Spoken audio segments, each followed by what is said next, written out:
नमस्कार दोस्तों, द टाइटेड में आपका स्वागत है। मैं हूं सुमन सिक्कम। आज से द टाइटेड पे मोटिवेशनल स्टोरी चलेगी जिसका शीर्षक रहेगा गलती किसकी।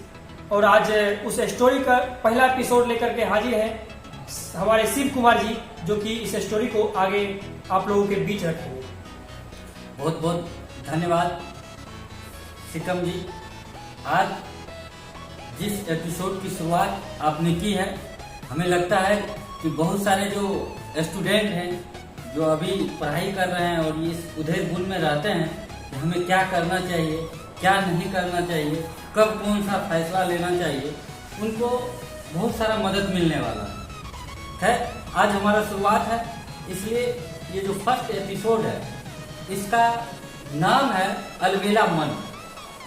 और नाम से आपको लग ही रहा होगा कि ये कैसी स्टोरी हो सकती है। तो स्टोरी की शुरुआत करते हैं। हम आपको बता दें कि ये कहानी एक छोटे से गांव में एक छोटे से किसान परिवार में जन्म लेने वाला एक छोटा सा लड़का जिसका नाम बिगड़लवा हुआ करता था। ये कहानी उसी की है और उसी के जीवन से रिलेटेड है। और आप तमाम दर्शकों से, आपसे भी मेरा अनुरोध है कि आप गलती ढूंढने का प्रयास करें और सही जो चीजें हैं, जो वास्तविकता दिखती है, उस पर समझने का प्रयास करें। और जो भी आपकी मन की उलझने हैं उसको भी आप शेयर कर सकते हैं। तो विशेष समय न लेते हुए मैं कहानी की तरफ रुख करता हूं। तो ये जो लड़का था वो 5 या 6 में जब मिडिल स्कूल में पढ़ाई कर रहा था, तब से मैं शुरुआत करने का कोशिश कर रहा हूं कि वो 6 या 5 में जब अपने गांव के ही मिडिल स्कूल में पढ़ा करता था, तो वो थोड़ा अलबेला, मैंने पहले ही बताया कि अलबेला मन, वो थोड़ा अलबेला टाइप का लड़का था। वो पढ़ाई लिखाई में भी इंटरेस्टेड था और बाहरी दुनिया से भी वो बहुत मतलब रखता था, जो कि उस उम्र में नहीं होना चाहिए, हमें लगता है। खैर कोई बात नहीं, ये कहानी है और इसको कहानी के तौर पे ही देखें। तो जब वो उस स्टैंडर्ड में था तो नटखट ज्यादा था, उसके अंदर शैतानियां उसके अच्छाइयों से ज्यादा था। उसके अंदर बहुत सारे बैड हैबिट्स थे, जिसका परिणाम ये हुआ कि उसके जो स्कूल के हेडमास्टर थे, उन्होंने उसको एक दिन उनके पिताजी को बुला के बोला कि तुम्हारा लड़का अब हमसे नहीं संभलेगा, इसलिए तुम इसको कहीं और भेज दो। हमें लगता है कि ये भी उसके लाइफ में एक बहुत बड़ी गलती थी, चाहे वो उस लड़के के द्वारा की गई हो या उस टीचर के द्वारा की गई हो। जब आपको समझ में आ जाए तो जरूर बताइएगा। तो जब वो उसके पिताजी ने पूछा कि आखिर क्या गलती करता है, तो मास्टर साहब ने सीधा सीधी कह दिया कि उससे बड़ा बदतमीज कोई हो ही नहीं सकता है। वो पढ़ाई तो करता है लेकिन सुनता किसी का नहीं है, इसलिए अब हम उससे तंग आ गए हैं। पिताजी भी ने सोचा, क्योंकि स्वाभाविक सी बात है, जब किसी का बच्चा बिगड़ रहा होता है और उसका फीडबैक निगेटिव आए समाज से, तो वो पेरेंट्स तो चिंतित होंगे। वो छोटे किसान थे, उनकी आमदनी भी इतनी नहीं थी, वो उसको किसी हॉस्टल या किसी अच्छी स्कूल में दाखिला दे देते जहां पे उसको सही गाइडलाइन मिलता। लेकिन जो भी थे वो अपने प्रयास में कमी नहीं किए। वो अपने सगे संबंधी रिलेशन को ढूंढने लगे। 1-2 दिन में उन्होंने डिसीजन लिए कि चलो, उस लड़के का मौसी बेगूसराय के आसपास रहता था। ये बेगूसराय मैं नाम एक चिन्हित कर दिया सिर्फ आपको एक जगह डेडिकेशन के लिए, वो जगह कुछ और भी हो सकता है। तो वहां पे वो चला गया। वहां पे जाने के बाद कुछ दिन तो उसको अनभिज्ञ सा लगने लगा। नया नया सा लोग थे, सारे लोग नए थे, कोई उसका अपना बचपन का दोस्त नहीं मिल पा रहा था। वो बहुत विचलित रहा करता था। लेकिन जब वहां पे उसने देखा कि हमारे गांव से जहां हम रहते थे उससे बहुत ज्यादा विकासशील क्षेत्र। फिर वहां से उसने ऑब्जर्वेशन अध्ययन करना चालू कर दिया कि आखिर ऐसा क्या है जो हमारे यहाँ नहीं है, यहाँ पे है। खैर इस वक्त ये जो वक्त था उसके पढ़ाई का था, लेकिन मैंने पहले ही कहा अलबेला मन, उसका मन हमेशा समाज सेवा के लिए तत्पर रहता था और वो सोचता रहता था कि मैं क्या ऐसा करूं जिसके लिए लोग मुझे जाने।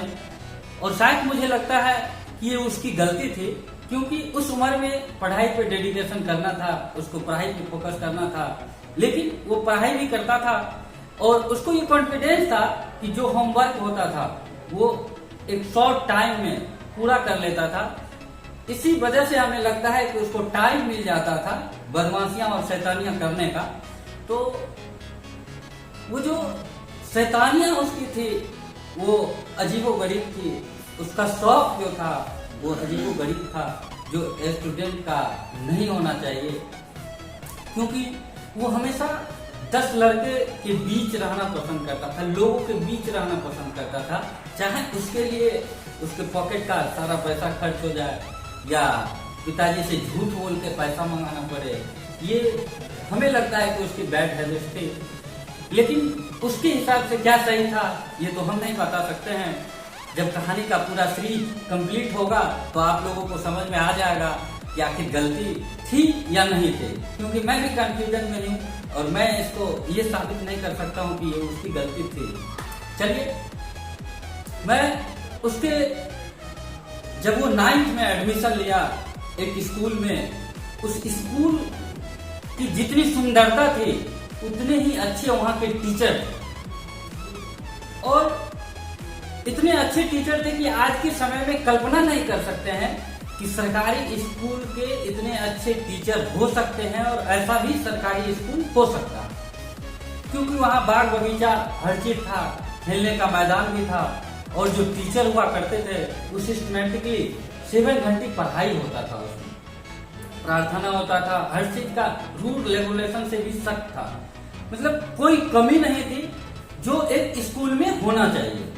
इस बात से वो लड़का बहुत खुश था कि चलो हम आ तो गए अच्छे जगह, लेकिन उसका एक रूल था। स्कूल को देख के तो खुश हुआ, लेकिन उसका एक रूल था कि उसमें एग्जाम दे के, कुछ नंबरों का एग्जाम होता था, शायद 50 नंबर का, उसमें एग्जाम दे के उसको पास करने के बाद ही एडमिशन मिल सकता था। लड़का तो नटखट था, शैतानी ही करते रहता था, उसको ये कॉन्फिडेंस नहीं हो पा रहा था कि हम एग्जाम में पास भी करेंगे या नहीं, लेकिन वो बाहरी चीजों से मतलब इतना रखता था कि हमें लगता है वही उसको पास करवा गया। और जब वो एग्जाम दिया तो 45 नंबर आया था शायद 50 में, और उस 45 नंबर के साथ उसका एडमिशन हुआ और पढ़ाई में वो मन लगा के पढ़ाई करने लगा। सिलसिला ये रहा कि कुछ ही दिन में वो पूरे स्कूल में फेमस हो गया, टीचरों के नजरों में फेमस हो गया। वो वहाँ के जो शिक्षक थे उन पे ज्यादा कॉन्फिडेंस, ज्यादा उम्मीद कर चुके थे और यही वजह है शायद वो डिमोटिवेट और अपने लक्ष्य से दिग्भ्रमित हो गया। उसको लगने लगा कि मेरे जैसा कोई दूसरा है ही नहीं, और जो ये उम्र होता है वो आप सब भी समझ रहे होंगे कि कौन सा पीरियड होता है।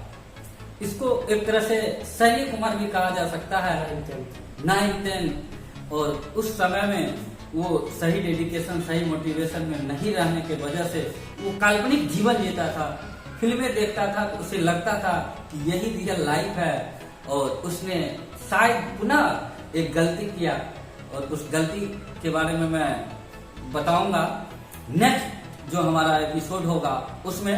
तब तक के लिए धन्यवाद।